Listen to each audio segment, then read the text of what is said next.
Wednesday edition, three-man front. Landrum and Conrad and Molly hanging out. First hour, Brian Edwards, our Vegas insider. Coming up this hour, we got Chris Stewart, voice of the Alabama Crimson Tide. We will revisit, I know, but we must do it. Be responsible.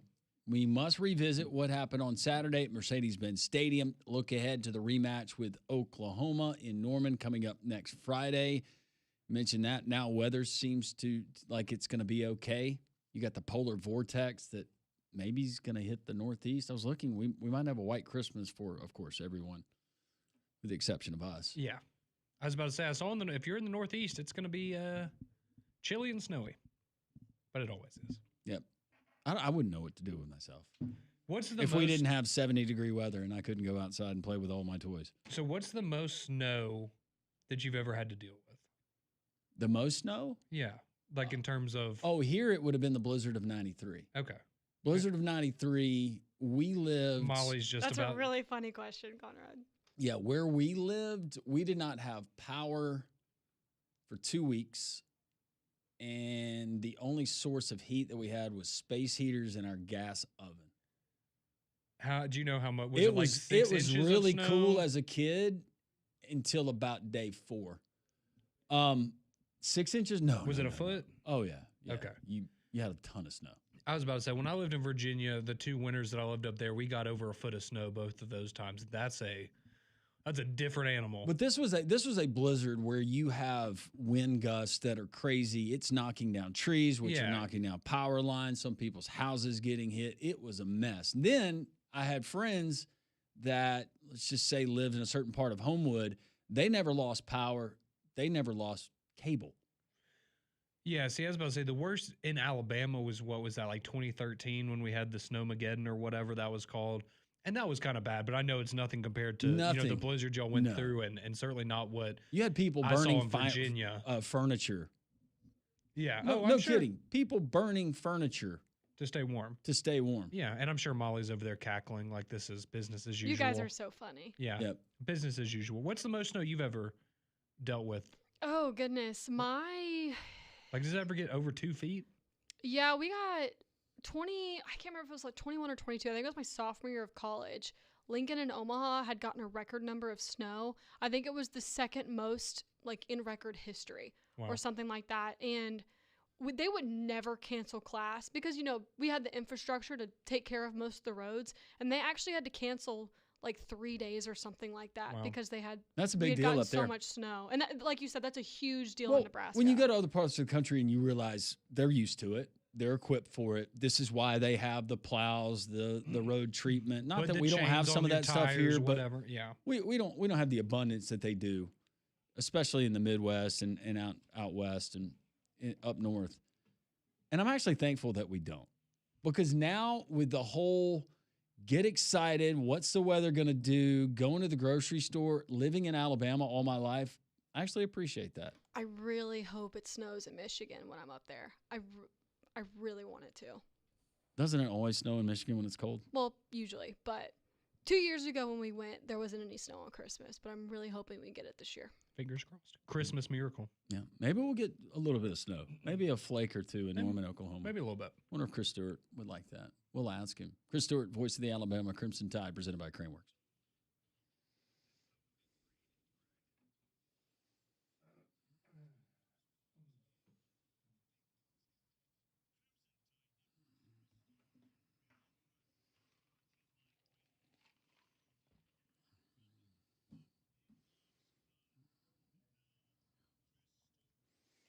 Chris, welcome into the show. You remember the blizzard of 93? Oh, absolutely.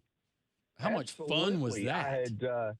We thought the blizzard of 92 was a big deal as I was about to graduate from my beloved University of Montevallo, but then 93 came and oh my goodness, it was something else. But no, Landrum, I appreciate you and Molly and Sniffles the Pilgrim having me on again today. It's great to be with you guys. Yeah, Sniffles. Thank you, Chris. I appreciate that. That's one of his. That's just my way of letting you know I've been listening. What is the? I know that you've already started packing for your trip. What is the weather expected to be? What's the latest forecast for next Friday? Honestly, I hadn't. Cold. I'll be shocked if it's not. That's the good thing is not being on the sidelines as I was for about 11 or 12 years. It's not as much. I mean, obviously you got to dress warm, get from wherever they have us parking to the spot in the press box, but it's not like I have to battle the elements throughout the course of my broadcast. So it'll be fine. We'll have. I'll tell them to open a window in the press box for you, Chris. Don't worry. Do you go windows open, or you guys close it? It depends. We always go open. You have fun with that. We don't. We don't have fun with it. I didn't know there was an option to close it. There is. It's the reason I tell Tom Stipe, it's the reason you drive in a nuclear converter known as your audio gear. Yeah. In order to give us effects. So, and I mean this seriously, if the weather is an impediment to me broadcasting it clearly and telling the story as best I can, meaning if my teeth are chattering and there's stuff blowing in and it's blowing papers and just so ridiculously cold that I'm getting probably sick from sitting out there and trying to describe it, that sounds great. Oh yeah, I'm going windows open, but it's not. You want to have that feel and you want to give listeners the feel. But again, that's part of what the mics are for. And the most important thing ain't about us. It's about score time, down, and distance. And that's what I'm there to give. Preach. And so whatever allows me to give score time, down, and distance the best is what I'm going to do. So I'm, am I a wuss? Absolutely, I'm a total wuss. And on blood thinners. So on top of that, okay, I'm still, I still want to tell the story as clearly as I can. So that's why I make sure I'm not adverse to having it open, but I'm not going to do it if I have to try to explain what happened on a play around my teeth chattering. No, and you're right. And as someone that gets to experience the sideline and has gotten to go to the Northeast and to Tulsa in a 30-mile-an-hour wind where the wind chill was about 28 degrees, I certainly understand. But the chicken broth is always hot. What did you guys, when you were on the sideline doing stuff for Alabama, did the training staff, did they have hot chicken broth, anything like that they would let you partake in? I didn't need that. I never saw the hot chicken broth if it was there, but I always seemed to be checking on sideline information that was around the heaters. Yes. I made sure that I was around the heaters, just like I would in the August and September games early, where I tended to try to give more information around the fans that were spraying the cool mist out of it. So it's amazing how much more information I needed around those particular devices. That's funny. Well, Chris Stewart joining us, voice of the Alabama Crimson Tide from the Crimson Tide Sports Network here, courtesy of Craneworks on Three Man Front. So I was going to ask you to go down and list off the entire cast of the Polar Express, but I've already gotten that wrong, Chris. So instead I will ask you about last weekend, and we'll get to the fun stuff from Sunday, I'd rather of course. talk Polar Express. I'm sure. I'd rather talk Polar Express. I think a lot of people I can't agree. even name any characters. I'd never even been able to name the characters, but I'd rather sit here and filibuster and try than talk on Saturday. No, look, it was if that is a 28-14 game, people are maybe talking about it a little bit differently. Yeah. I respect Kalen DeBoer for a lot of reasons, but not the least of which is the fact that he was doing what he was doing to try to win the football game. And, if he was going for style points and just trying to make it, I agree with what he said after the game. It would have sent a bad message if he had just tried to make, put lipstick on that pig, if you will, for Saturday in regards to the committee. And may have made them, we're trying to win a championship. That's what Alabama was trying to do, because that's what Alabama does, is they play for it and try to win championships. It wasn't about looking good and just trying to get into the playoff. And if your body of work isn't good enough over the course of the year, then it's not, it's just not good enough, and you're going to be left out. But I respect the fact they tried to get it done. I would have, just as I'm always hesitant to talk injuries, simply because every time I start, I hear myself throwing up hook 'em horns and going, well, if Colt hadn't got hurt, I hear that in my head. So I don't want to be that guy. But, the reality is we had a bunch of guys in street clothes. Georgia had some key guys, too. They have one of the best centers in the country. I don't know how he didn't make all conference, but, didn't have Bobo available and still got the job done. We had a lot to do with their success, given the fact they didn't have to go the length of the field more than once, I guess, to get points. And that certainly played a difference. We knew that Alabama couldn't turn the ball over and win, and they did turn it over and predictably got beat. So it's not a tough formula. It's what got them beat against Oklahoma. It will help if Jam Miller is back and able to go.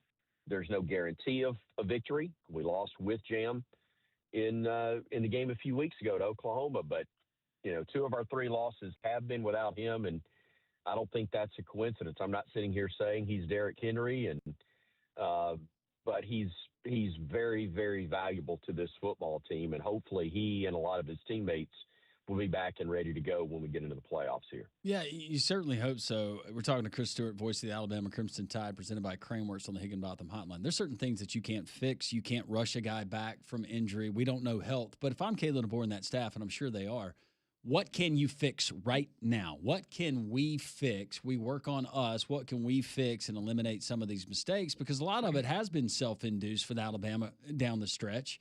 Even in some of the games that they've won, Chris, immediately, where are those areas that you identified this can be fixed and corrected prior to traveling to Norman?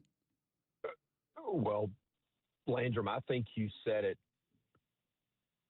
I'm not all of it, but most of it when you said, what can we work on? And that was a big issue. Not only did you have guys that couldn't play in the game, you had several others that were able to play in the game but couldn't go at practice.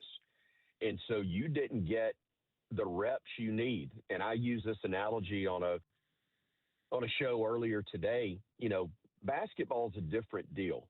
We saw it with Michael Jordan. You can be sick as a dog, put the IVs in, and you're capable of going out and having the great game, the career game. Okay, that's there.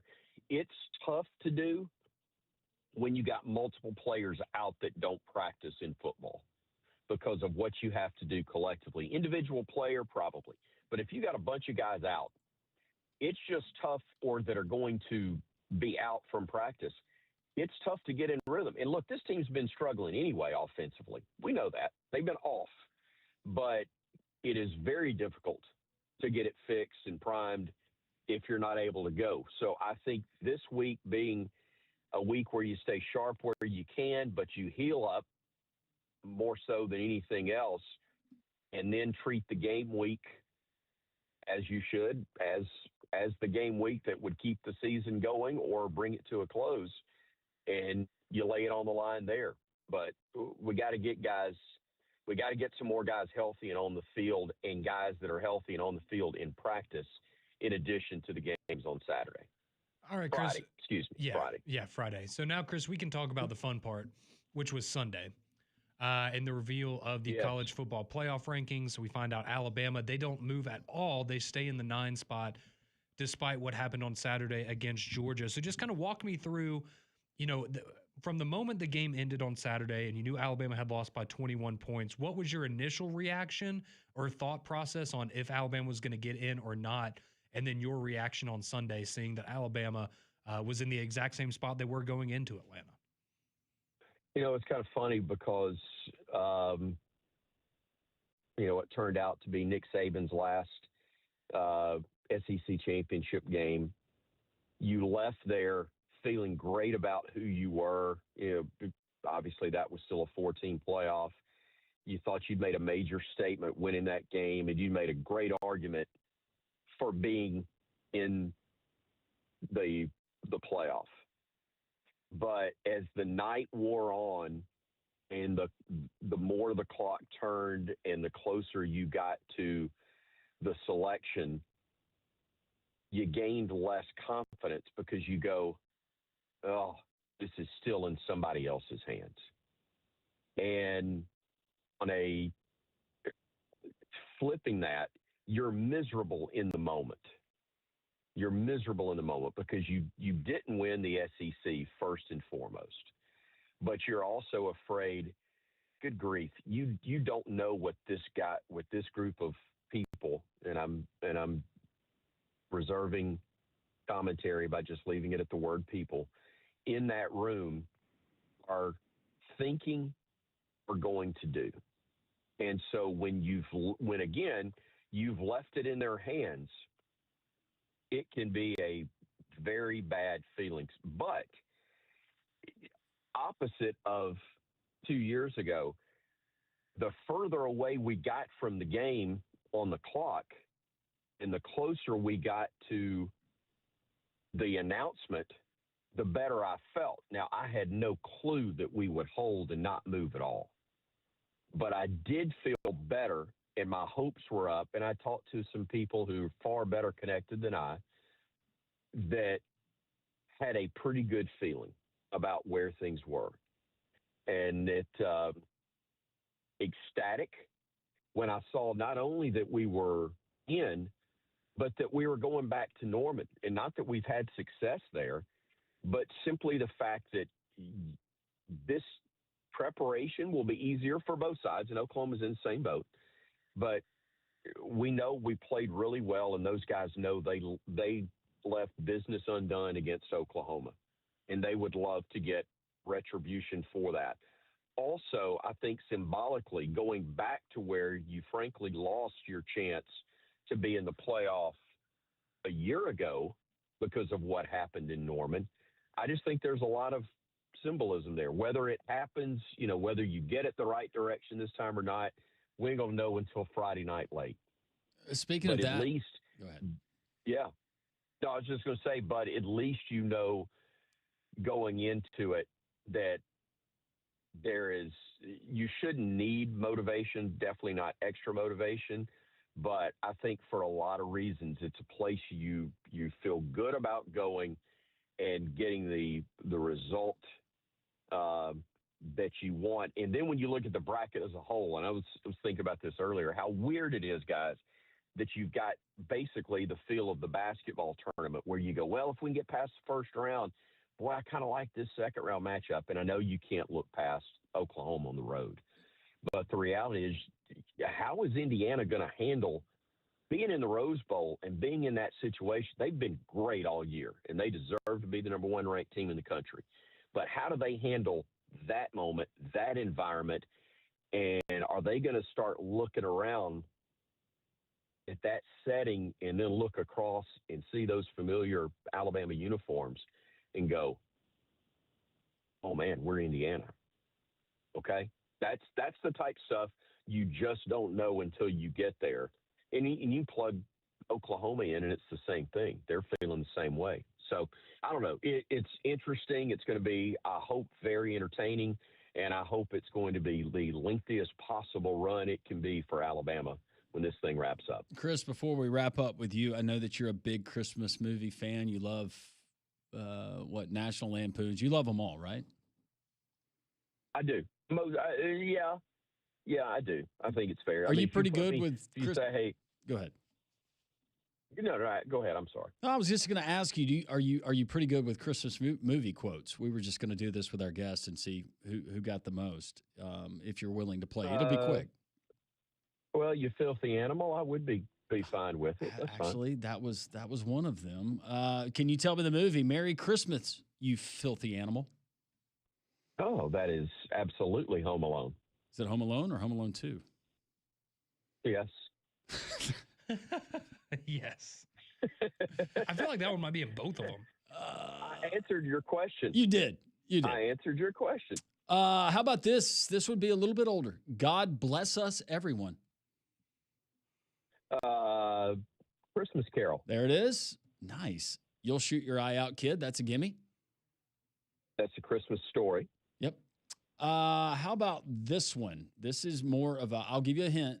This is a rom-com. To me, you are perfect. I know it's probably used in the Landrum Roberts story, but Yes. I don't know. Say that to my wife every I morning. don't know where. Yeah, I understand. I can't say that I remember that one off the top of my head. Love Actually. I haven't seen that one. Yeah, I'm kind of proud of I'm really kind of proud of myself that I have no flipping clue which one that was. You know what? I watched it first time last year. My wife made me watch it, and it made her happy. And it actually was not a bad movie. Who's in that one? That would be I didn't say Hugh it was Grant. bad. I'm just said I'm proud of the fact that I didn't know where it was from. No, that's right. And then finally, fill in the blank. Fragile. It must be, boom, from A Christmas Story. What? Fill it in. Fragile. Ooh, it must be French. Italian. I thought it was French too, Chris. I should have gone that. I would have gotten that one wrong. Yeah. I realized, well, yeah. And not only does that explain that I took French rather than Italian in high school, but I also wasn't very good at French in high school. So It's anyway. when he gets the leg lamp, the box. Yes. Well, Fragile. Chris, congratulations. Oh, You have very nice. qualified for a Thank Landrum Roberts Christmas Knickknacks prize pack. And I will get that to you. Gladly accept. Yep. Gladly accept. All right. Well, we're going to talk to you next week before you head out there to Norman, Oklahoma. But we appreciate you joining I'll us this actually week. be on the road. I'm driving to OKC, road tripping it. I'll be with the Griswolds, and we'll be heading out. And I look forward to talking to you from the road next week. What was the station wagon? Was that a Plymouth? What kind of what did they have with the wood grain? I don't know. It was pea green. I don't know, but I remember. I remember the guy that sold it. Eugene Levy. Eugene Levy, the father, of course, from American Pie fame. Oh, good stuff. Well, Chris, while folks are putting up stuff, maybe outdoor decorations, getting stuff looking good around the house for the holidays, they could use our friends at Craneworks. They can indeed. We get to see our boy Dave Upton on Friday, going by to see him. And Craneworks, the most trusted name for crane and equipment rental in the Southeast for over 30 years. They got a fleet of cranes ranging from 2.5 tons to 500 tons. Craneworks also offers trained and certified operators to make sure the job is done right. They got locations in Birmingham, Nashville, Mobile, and now Huntsville. Visit craneworks.com for more info. And I will go Christmas movie or it's not.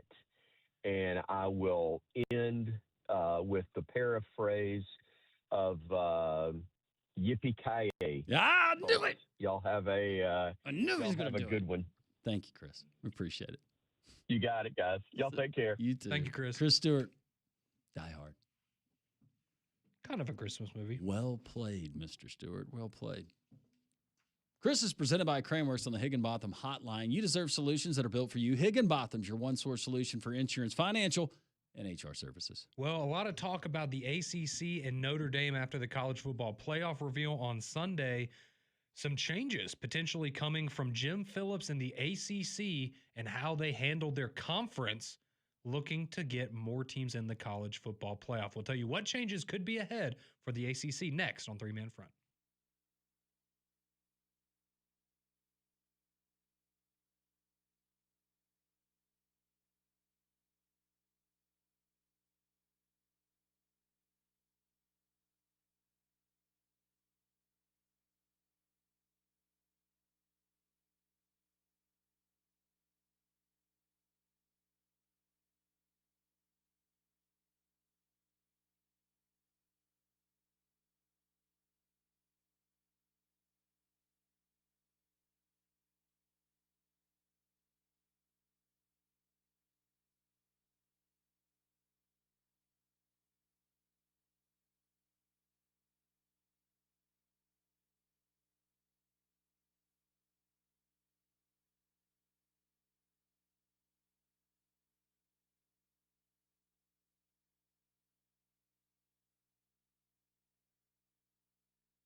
Three-man front, we continue. Nice visit with Voice of the Tide, Chris Stewart, presented by Craneworks. Trey Wallace, our buddy from Fox and Outkick, got a lot to talk about with Trey. He is always a source of great information. He joins us at 12:30. Don't forget Mike Griffith, who's usually on with us on Tuesday, is going to join us today at 1, and plenty to talk about with Mike of Dog Nation and the AJC. So we told you before the break that some potential changes could be coming to the ACC in terms of how they handle conference championships, college football playoff candidates, things of that nature. So Jim Phillips, this comes being reported by Brian Fisher, who covers college football for Sports Illustrated. So Jim Phillips was speaking earlier this morning, and this is what he had to say. This is a direct quote or a post from Brian Fisher. He says, quote, ACC Commissioner Jim Phillips says the league is exploring changes to their football tiebreakers, potentially including a CFP component, and would like to standardize tiebreakers across all of the Power 4 leagues. So essentially going back to this year, right, you had a situation where Virginia, if they had won that game, probably they would have gotten, a spot in the college football playoff. But Duke clearly was never going to have a shot and really be considered if they won the game. They did win the game, and Miami did still get in as an at-large team. But I think they're trying to prevent a situation where this year they probably would have liked to have Virginia and Miami, right, potentially play in a college football playoff. So if it's a tiebreaker, one is wherever in the college football playoff rankings. Basically, one team has a legitimate shot to get into the college football playoff. The other doesn't, so this team gets to go and compete in the championship game? I was about to say, it sounds to me like they want two teams in their conference championship games, whether it's like you said, one team's already in, one team's fighting for a spot, maybe both teams are already in, but you want it to where whoever wins the ACC championship game, you want a guarantee that they are going to be a college football playoff representative, because that now with wasn't a great look for the conference. Well, the amount of teams that you have in leagues, it's going to be harder to truly get year in, year out the two teams that you view as the best in your conference. Because you could have made the argument in the SEC this year.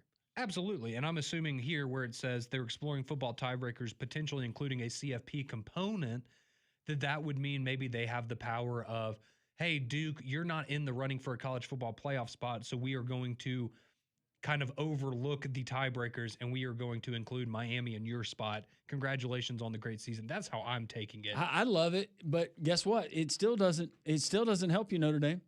Oh, no, this doesn't do anything for Notre Dame. Now, if they join the conference, maybe it would benefit them if they joined the conference. No, so it's interesting that he throws out these tiebreakers, but nothing has to do with Notre Dame. Well, he was asked this morning about Notre Dame and their response to being left out of the playoff, and he declined to comment. He did not want to go down that road. No. I think we know what he is probably thinking and what he would say, but good for him for taking the his high legal road team that gets paid 24/7, 365 because they constantly get sued by their own members of their conference. Yes. Maybe this is something legal brewing. And potentially it is, or maybe it's just, hey, we heard, we played it for you at the beginning of the show. Brett Yormark standing up for him. So he goes, hey, I got the backing of the other conference commissioners. So I'll take the high road in this scenario. But just interesting because, you had a lot of people before the games last Saturday. Well, the ACC should just override their rules and put Miami in anyways. Nobody wants to watch this game. Well, now it looks like they may be exploring having the opportunity to do that in the future to set themselves up better to be included in the playoff. We have texts that have been coming in on the Jocks text line, 205-834-9450. One of the texts reads, here's the problem. Ohio State lost to a top 5 team in a conference championship game. BYU lost to a top 5 team in a conference championship. Both those teams dropped spots. Alabama, however, lost pretty bad to a top 5 team and didn't drop at all. This committee was biased towards Alabama in fear. I've lost revenue and lost support. Okay, and I understand that standpoint, and I agree. I can't defend the fact that Alabama was the only team that lost a conference championship game and didn't lose. However, but the difference is Alabama won their first matchup. Correct. Alabama had beaten that team already. BYU got beaten their first matchup. Was it 29-7, and then just recently 34-7? They lost by 20 plus both times. Yes, and that would be my argument. Is you're talking about Ohio State and Indiana didn't play in the regular season. BYU had already lost to Texas Tech. Alabama beat Georgia, but not only did they beat Georgia, they beat them on the road in Athens. So I understand, they lost by 21, so that shouldn't equal it out. But I think the committee clearly telling you that that's essentially what happened. They had beaten that team already, so they lost to them again. So it didn't punish them because they've already seen them beat that team early in the season in their own stadium. Let's push it to 16. Let's just see what happens. Maybe we get less complaining and griping. So just what your gut's telling you right now, because we know unless they extend it again, by the end of January, they would need to have essentially agreed on what the format is for next year. Otherwise, we're going to stay at 12 teams. Do you think next year, a year from now, are we still operating with the 12-team playoff, or will it expand? I think we will get it done to 16 because I think this year was a perfect year to showcase why that could be beneficial. Well, I think after year one, they saw that 16.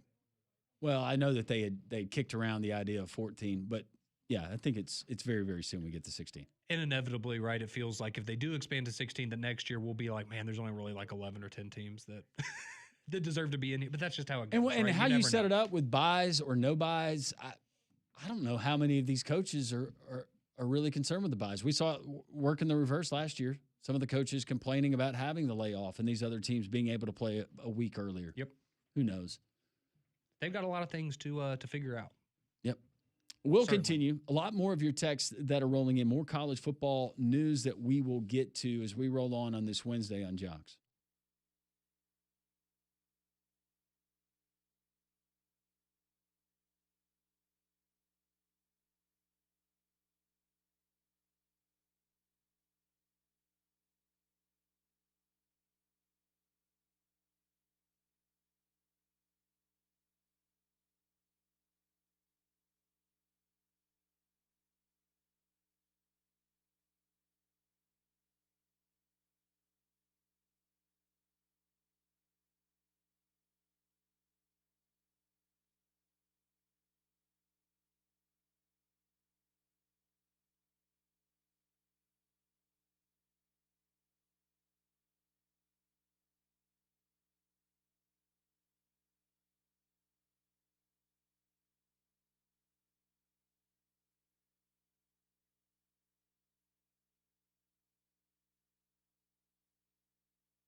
Three-man front, we continue on this Wednesday.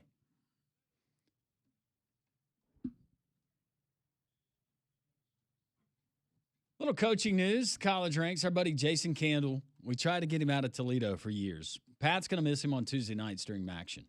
He's done a great job there. He has. Fantastic. He's won Pat a lot of money in his time there, heading up the Rockets program. Never would have thought, because that was the next name, right? That was the next name a few years ago if we were going group of 5 programs. Oh, for Jason Candle? Absolutely. Jason Candle. He's been on this program before. He agrees to become UConn's new head football coach. Never saw that as a potential destination, but UConn. Yeah, my After question. Jim Mora leaves for Colorado State. Yeah, my question would be, how many years does Fagnano have, or Fagnano, their quarterback? Because he's really, really good. He had 3,400 passing yards, 28 touchdowns, and 1 interception this year. He had the 1 pick. That's absolutely incredible there. He is a senior, so I just wonder, in today's day and age. He's an NFL guy. He's an NFL guy. Yeah, he's done. No, he's done. He's played 7 years. Saw him play. Looks like a pro. Yes. And he is old. Did he play is this Maine? Yeah, he played for Maine. Jason Candle, though, his deal's 6 years, worth just over $2.5 million per season. That makes him one of the highest group of 6 coaches in college football.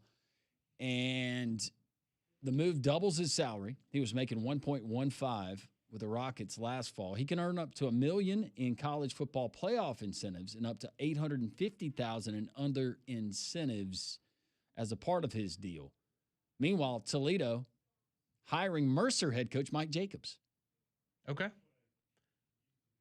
Very interesting there. So deal is we know expected Mercer, to be in place today. I was about to say Mercer been one of the best FCS programs. We've seen them a lot here in the state with them playing Alabama and Auburn recently. That was a good Mercer football team. Absolutely. Yeah, no, they gave Auburn a game there for about the first quarter of that matchup, and then Deuce Knight went crazy. But, yeah, I mean, look, good for UConn. I think they went and hired a great coach. It's just if you're Jason Candle, that's going to be a tough spot for you to take over there. But, I mean, he did a heck of a job at Toledo, so we'll see if he can do the same for the Huskies.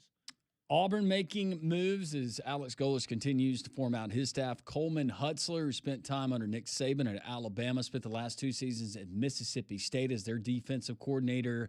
He is expected to be the next edge rushers coach at Auburn, and he's set to replace Rock Bellantoni, who spent 1 season there under Hugh Freeze.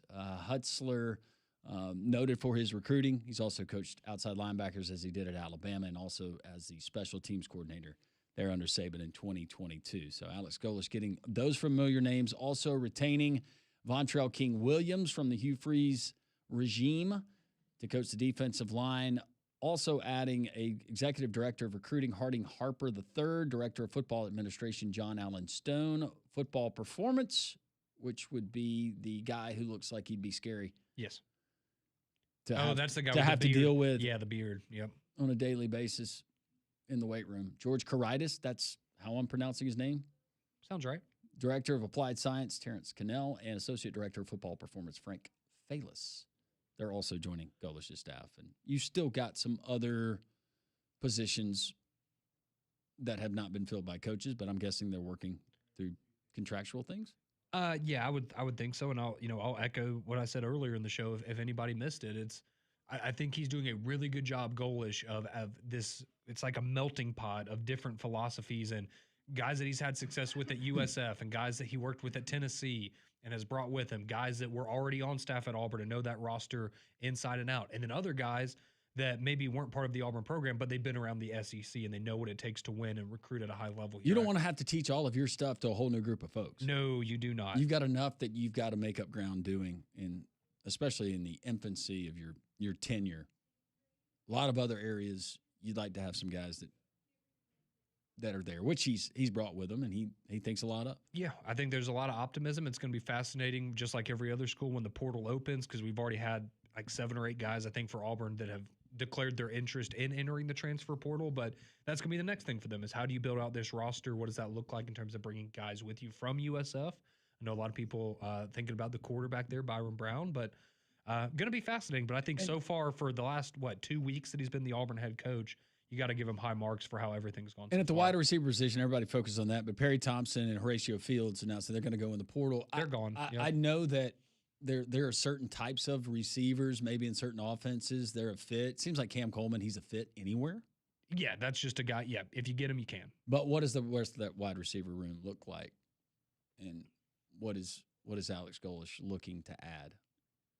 And you wonder, a guy like Malcolm Simmons had a great game in the Iron Bowl, kind of came along maybe a little later in the season with some explosives. Like, if you can keep him and Cam Coleman and then bring in, whether it's guys through the portal or other young guys that you're developing, that's a really solid base to start with, right? You need the depth, but if you can retain those two guys, I think a lot of people feel really good about where this offense can be. And you just go and look at the numbers that USF put up this year and start to fantasize a little bit about how good this Auburn offense could look next year. We continue on this Wednesday, 3-man front. Your texts are welcome. We got Trey Wallace. We'll get his reaction to everything we've been talking about, including Alex Golesh at Auburn and the rest of the SEC as we continue on this Wednesday.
Welcome back into 3-Man Front here on Jocks on your Wednesday, almost afternoon now, as we approach the lunch hour. But appreciate you joining us each and every day here on the show. So Conrad, Landrum, Molly, we're here with you today. Pat will be back with us next week, enjoying some time off for the holidays. Coming up at 12:30, we have Trey Wallace from Outkick. We'll get his thoughts, his reaction to everything going on with the college football playoff. And then Mike Griffith coming up at 1 o'clock. Normally talk with him on Tuesdays, but this week talking to him on Wednesday and getting his thoughts on Alabama and Georgia, Georgia's beatdown of the Tide in Atlanta on Saturday, and the college football playoff outlook for both of those teams, as well as the entire SEC.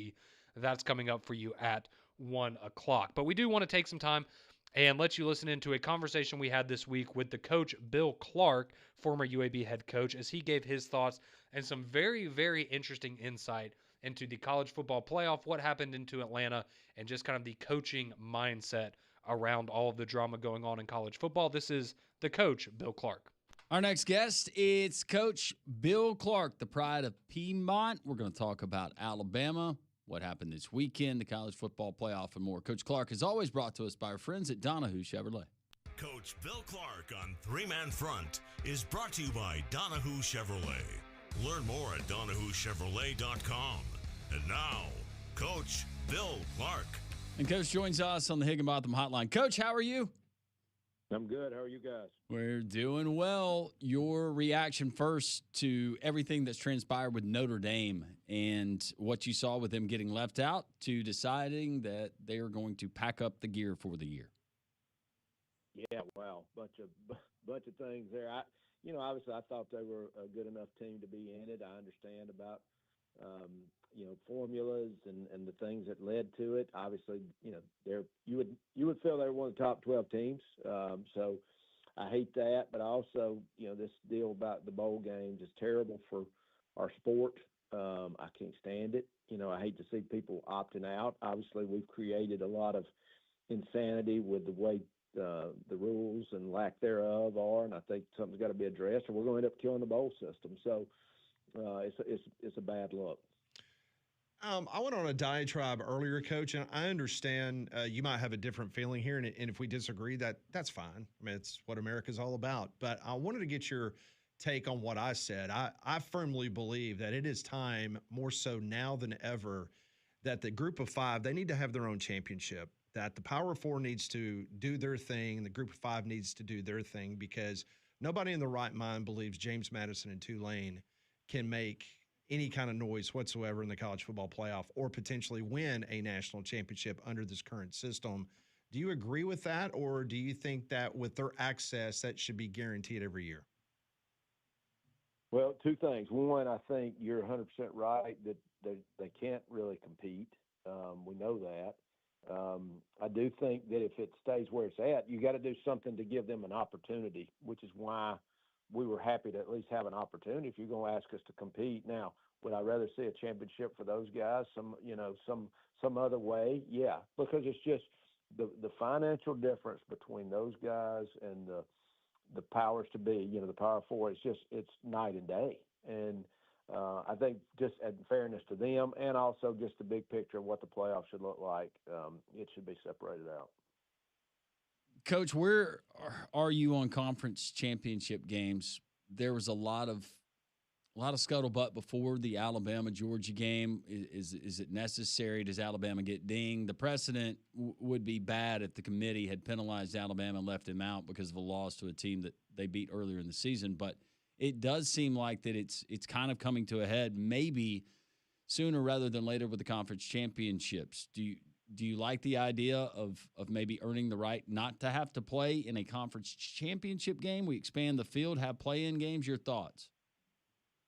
Yeah, I think if we're going to play, so it's kind of that same thing we're saying here. It's if you're going to say there's championship games, and if you don't want them to not have any weight, because people are going to not want to play in them, there's got to be a weight toward playing in a championship game. Just like I said on this show, I said on my show, Alabama should not be punished for playing in a championship game. I mean, it's insanity. All that should end right before the championship game, because who would want to play in a championship game? You're hurting yourself with that. So I think either, I think you need to recognize the champion and the teams that are playing in it, as long as the record's what it should be, like Alabama. And there's some other things to look at, but I don't think you punish a team for playing in a championship game, and I think that was the right call to put them in. So watching Alabama's anemic performance on offense over the weekend, does that give you concern moving forward, playing a Brent Venables defense coming up again in less than 2 weeks? Yeah, I mean, I think we could sit there and say they've got a running back out, a tight end out, blah, blah, blah. But They have, and it happens. It happens. You're peaking based on injuries and getting people well. You're going down based on injuries, and people start filling you out or whatever that is. They're trending down. Now, can they get some guys back and be better? They get into the whole, hey, will you beat us once now? We've got something to play. I don't know. I think there's a lot of factors. We said that earlier. I don't think Venables was the only one that started figuring them out. He had an extra week, and he really is a great defensive coach. I think South Carolina showed some weakness. Obviously they'd had all the tough games in a row, but they got to get some guys well. They've got to get things going again, and that's not really somebody you want to go against to try and break out of your offensive doldrums. Brent Venables very well in his defense and kind of the mindset. Paraphrasing what he said, he was asked about the rematch, and he said it is kind of what it is. There's not going to be a whole lot of surprises. It's all about execution. For a team like Oklahoma, does that lend to their advantage, or do you see potentially Alabama just being able to come out and maybe change some of the things that they're doing? I think two things. I think Oklahoma, just gained a week. I mean, let's just be honest about it. They gained a week of, hey, we get into play. We didn't get beat up. We got a week less of, what they did, they rehabbed all week. And they also worked on Alabama again. Now, granted, that had to be confirmed. So they started working on them maybe, and then maybe they held till after the game, but they definitely got physically better, which is a huge advantage for them moving into this game. So I think Alabama's got to really look at themselves hard, and I mean that's not something that's probably not rocket science to say. We got to look at ourselves, and we got to get back to doing what we were doing before.